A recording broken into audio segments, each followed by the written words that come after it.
5, 4, 3, 2, 1, 0.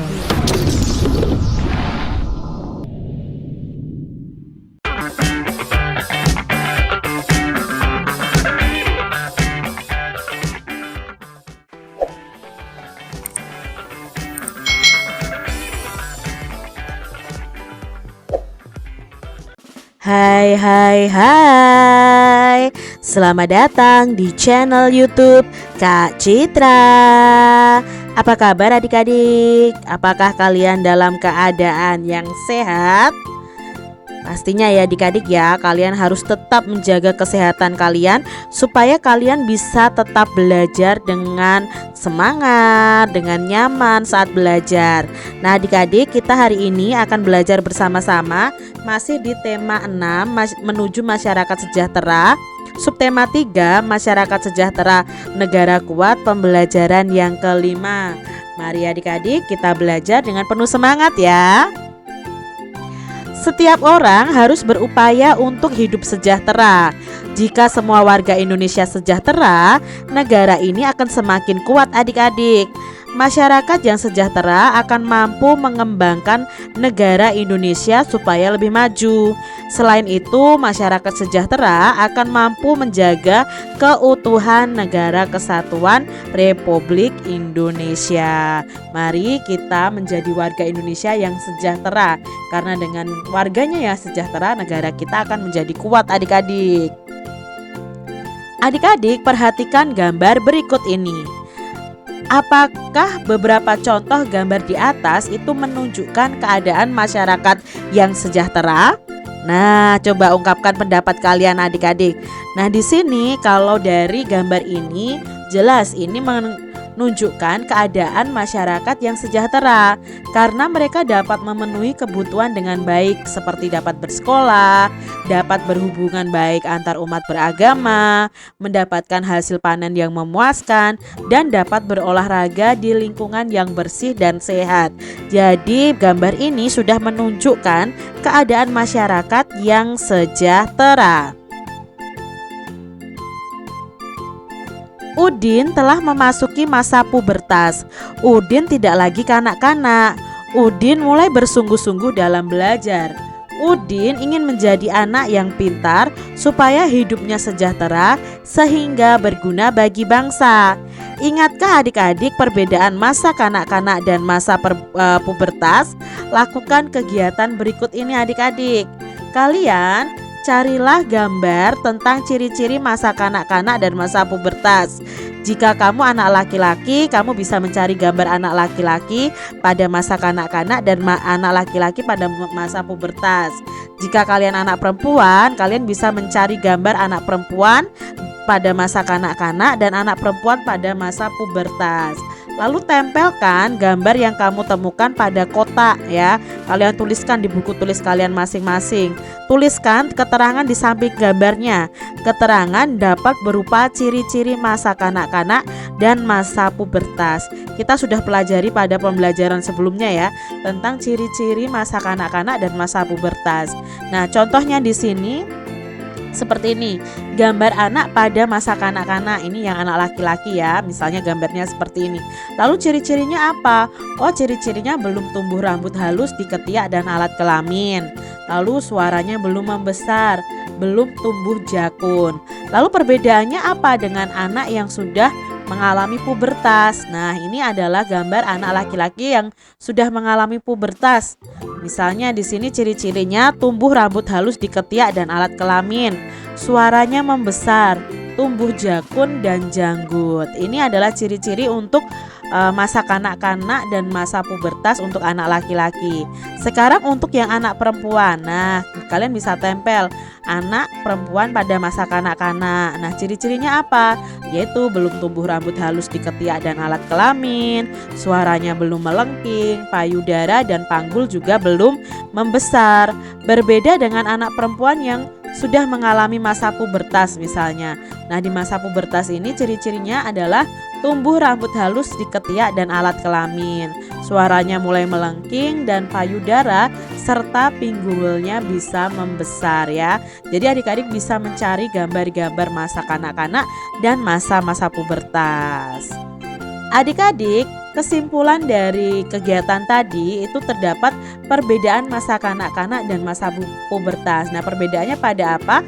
Pada segi fisik terjadi perbedaan antara masa kanak-kanak dan masa pubertas. Di antaranya adalah pada masa kanak-kanak suara belum melengking, sedangkan masa pubertas suara sudah melengking. Lalu belum tumbuh dan membesarnya pada payudara pada masa kanak-kanak, sedangkan pada masa pubertas payudara itu sudah membesar, dan pada masa kanak-kanak pinggul belum membesar, sedangkan pada masa pubertas pinggul sudah membesar. Kalau untuk laki-laki waktu masih kanak-kanak belum tumbuh jakun, kalau sudah pubertas tumbuh jakun. Itu kesimpulan yang bisa kita ambil dari ciri-ciri masa kanak-kanak dan ciri-ciri pubertas dari anak perempuan dan anak laki-laki. Adik-adik, masyarakat yang sejahtera itu pasti berada dalam keadaan sehat. Kesehatan masyarakat itu dapat dipengaruhi oleh lingkungan. Oleh karena itu, untuk menciptakan masyarakat sehat diperlukan kerjasama. Siapa saja yang harus bekerja sama untuk menciptakan masyarakat sehat? Tentunya semuanya ya adik-adik ya. Lalu apa pentingnya kerjasama dalam menciptakan masyarakat sehat? Mari kita baca bacaan berikut ini. Nah, di sini ada bacaan yang berjudul Pentingnya Kerjasama. Manusia adalah makhluk sosial adik-adik. Kita tidak bisa hidup sendiri. Kita perlu berinteraksi dan bekerja sama dengan orang lain, baik di lingkungan keluarga, sekolah maupun masyarakat. Kita sering mendengar bahwa dengan bekerja sama, pekerjaan menjadi lebih mudah dan tujuan lebih cepat tercapai. Nah, kerjasama itu dapat dimulai di lingkungan rumah, karena rumah adalah tempat tinggal keluarga. Salah satu contoh kerjasama yang sangat sederhana di lingkungan keluarga adalah menjaga kebersihan rumah. Nah, menjaga kebersihan rumah ini tidak dapat dilakukan oleh seorang saja adik-adik atau satu orang saja, namun perlu melibatkan seluruh anggota keluarga, misalnya dengan melaksanakan kerja bakti. Nah, kerjasama juga diperlukan untuk menciptakan masyarakat sehat. Banyak cara yang dapat dilakukan, misalnya melakukan kerja bakti, membersihkan lingkungan secara rutin, memilah dan mengolah sampah bersama-sama, menanam pohon di lingkungan rumah, serta mencegah penyebaran penyakit menular melalui 3M. 3M di sini menguras tempat penampungan air secara rutin, menutup tempat-tempat penampungan air, dan mengubur barang-barang yang tidak terpakai yang dapat menimbulkan genangan air. Nah, tanpa kerjasama, masyarakat sehat tentunya tidak akan terwujud adik-adik. Itu tadi bacaan tentang pentingnya kerjasama. Sudah dijelaskan ya adik-adik ya. Diambil dari buku tematik kelas 6 tema 6. Nah, adik-adik, di sini teks di atas itu merupakan teks non-fiksi yang memiliki judul. Ya, tadi judulnya adalah pentingnya kerjasama. Coba adik-adik saat kalian membaca judulnya, informasi apa yang ingin kalian dapatkan dari bacaan itu? Karena otomatis isi dari bacaan itu akan tercermin dari judulnya. Nah, diharapkan setelah membaca judul teks dengan informasi yang didapatkan setelah membaca teks itu akan sama. Nah, coba sekarang kita perhatikan di sini. Mungkin saat kita membaca judulnya ya, itu berpikiran kita, oh di situ dijelaskan tentang manfaat kerjasama. Lalu dijelaskan tentang contoh kerjasama di rumah. Lalu tujuan kerjasama. Dan setelah kita membaca teks, ternyata kerjasama membuat pekerjaan menjadi lebih mudah dan tujuan lebih cepat tercapai. Itu manfaat dari kerjasama. Lalu disebutkan juga di situ contoh kerjasama di rumah, yaitu menjaga kebersihan rumah, dan dijelaskan tujuan kerjasama. Nah, tujuan kerjasama itu untuk membangun masyarakat sehat. Jadi judul teks tersebut dengan isinya itu sama tentang pentingnya kerjasama. Di situ ada manfaat kerjasama, contoh kerjasama, lalu tujuan kerjasama. Jadi kalau kalian membaca suatu artikel atau suatu teks dari judulnya saja, mungkin kamu sudah akan mendapatkan informasi.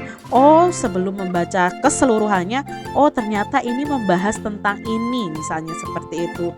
Jadi dari judulnya saja saja kita sudah mengetahui sebagian isi dari bacaan tersebut. Demikian tadi adik-adik pembahasan kita di tema 6, subtema 3, pembelajaran yang kelima. Semoga video pembelajaran ini bermanfaat untuk adik-adik semuanya. Dan sampai jumpa lagi di video pembelajaran Kak Citra selanjutnya. Tuhan memberkati. Jangan lupa tekan tombol subscribe, lalu tekan loncengnya, tekan juga tombol like, lalu share ke media sosial kalian. Jangan lupa untuk ikuti media sosial Kak Citra. Terima kasih.